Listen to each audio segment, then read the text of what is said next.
Well, the United States Attorney General visited the federal prison in Edgefield today. Both South Carolina Senators Lindsey Graham and Tim Scott were with Attorney General William Barr. News Channel 6's Ashley Osborne talked to them after they met with prison leadership.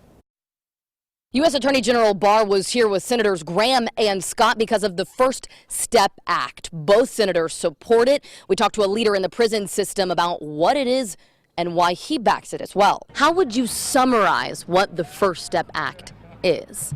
A second chance primarily to those first-time nonviolent offenders. Eric Young is the national president of the Council of Prison Locals. We represent 33,000 law enforcement officers all across the Bureau of Prisons in our 122 facilities. He made the trip from Miami to be here in Edgefield for the Attorney General's visit. It's not often that you have attorney generals that actually come and visit our facilities. I want to personally thank him. President Donald Trump signed the federal prison reform legislation into law in December of last year. Attorney General William Barr explains why he supports it. Part of what we have to do is help these individuals ready themselves for re-entry into society.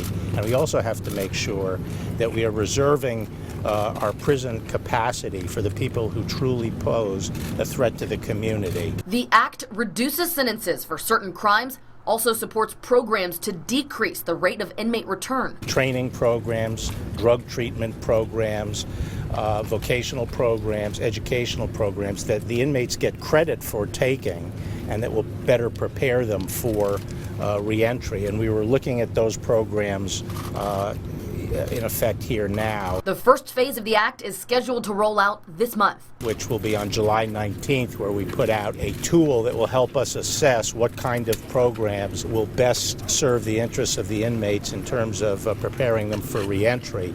And we will also start releasing inmates who qualify for the credit that will reduce their sentence so they can be released right now at the beginning of the Act's implementation. In Edgefield, Ashley Osborne, WJBF News Channel 6.